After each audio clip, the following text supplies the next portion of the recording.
BJP സംസ്ഥാന അധ്യക്ഷൻ രാജീവ് ചന്ദ്രശേഖറിലേക്ക് പോകാം. അദ്ദേഹം മാധ്യമങ്ങളെ കാണാം. കേന്ദ്ര ബജറ്റിൽ കേരളത്തിനൊന്നുമില്ല, സമ്പൂർണ്ണ അല്ല, ഞാൻ അതിനെക്കുറിച്ച് ഇന്ന് കൂടുതലൊന്നും സംസാരിക്കുന്നില്ല. കേന്ദ്ര ബഡ്ജറ്റിൽ കേരളത്തിന് എന്തെല്ലാം ചെയ്തിട്ടുണ്ടെന്ന് എൻ്റെ അടുത്തൊരു 8 പേജിൻ്റെ ഡോക്യുമെൻ്റ് ഉണ്ട്. അപ്പോൾ അതെല്ലാം ഇന്ന് സംസാരിക്കാൻ സമയമില്ല. പക്ഷേ ഈ പ്രചരണം നടത്തുന്നത് എന്തിനാണെന്ന് നമ്മളൊന്ന് ആലോചിക്കണം. 10 കൊല്ലം ഇവിടെ CPM ഭരിച്ചു. ഈ ഇലക്ഷൻ്റെ 60 ദിവസം മുമ്പ് CPM എന്താണ് ചെയ്യേണ്ടത്? ഞങ്ങൾ ഭരിച്ചു, 10 കൊല്ലം ഇതെല്ലാം ചെയ്തു, അതിൻ്റെ റിപ്പോർട്ട് കാർഡല്ല മുമ്പോട്ട് വെക്കേണ്ടത്. പക്ഷേ സെൻട്രൽ ഗവൺമെൻറ് അവഗണിക്കുന്നു, പരിഗണിക്കുന്നില്ല എന്നൊരു പ്രചരണം നടത്തുന്നു. ഞാൻ ഇന്ന് പറയാൻ ആഗ്രഹിക്കുന്നത് ഒരു 100% നുണയാണ്. നുണ മാത്രമല്ല, ജനങ്ങളുടെ സാമാന്യ ബുദ്ധി ചാലഞ്ച് ചെയ്യുന്ന ഒരു കാര്യമാണ്. ഒന്ന്. രണ്ടാമത്തത്, ഇതിൻ്റെ ഒപ്പം കോൺഗ്രസിന്റെ പ്രചരണം, അതിനെക്കുറിച്ച് എനിക്ക് പറയാൻ ഒരു കാര്യമുണ്ട്. 2011 മുതൽ 2016 വരെ ഭരിച്ചത് കോൺഗ്രസ് ഗവൺമെന്റ് ആയിരുന്നു.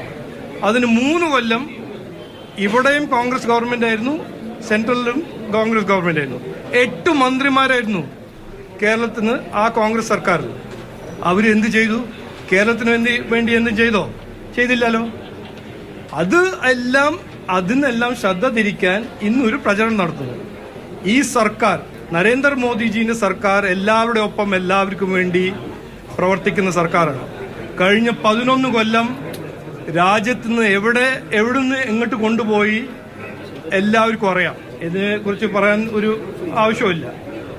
അതിൻ്റെ ഒപ്പം കേരളത്തിന് വേണ്ടി എത്രയോ കാര്യങ്ങൾ ഈ ബഡ്ജറ്റിലുണ്ട്. അത് പഠിച്ച് മനസ്സിലാക്കാൻ ആർക്കെങ്കിലും താല്പര്യമുണ്ടെങ്കിൽ അത് കൃത്യമായി മനസ്സിലാക്കാൻ കഴിയും. ഒന്ന്. രണ്ടാമത്തത്, ഇന്ന് 3:30 മണിക്ക് നമ്മുടെ സെൻട്രൽ റെയിൽവേ മിനിസ്റ്റർ കേരള മീഡിയനെ മീറ്റ് ചെയ്യുന്നുണ്ട്. അദ്ദേഹം കൃത്യമായി ഇതിനെക്കുറിച്ചെല്ലാം അവതരിപ്പിക്കും, സംസാരിക്കും. അപ്പോൾ ഡീറ്റെയിൽ ഇന്ന് ഞാൻ പറയുന്നില്ല. പക്ഷേ കേരളത്തിന് വേണ്ടി എന്തെല്ലാം ഈ ബഡ്ജറ്റിലുണ്ട് ഒരു സംശയം ആർക്കും ഉണ്ടാകാൻ പാടില്ല. എത്രയോ കാര്യങ്ങളുണ്ട്. പക്ഷേ അതിനെ നടപ്പിലാക്കാൻ ഈ സംസ്ഥാന സർക്കാരിന് കപ്പാസിറ്റി ഉണ്ടോ ഇല്ലയോ എന്ന് ചോദിക്കണം. ഇതുവരെ എന്തുകൊണ്ട് കൊടുത്ത പദ്ധതികളും അവർ നടപ്പിലാക്കാൻ അവർക്ക് കഴിയുന്നില്ല? ഇത് ചോദിക്കണം. ഇതൊരു ചോദ്യമാണ്. ഇന്ന് തമിഴ്നാട്ടിന് എത്രയോ പ്രോജക്റ്റ് പോകുന്നുണ്ട്.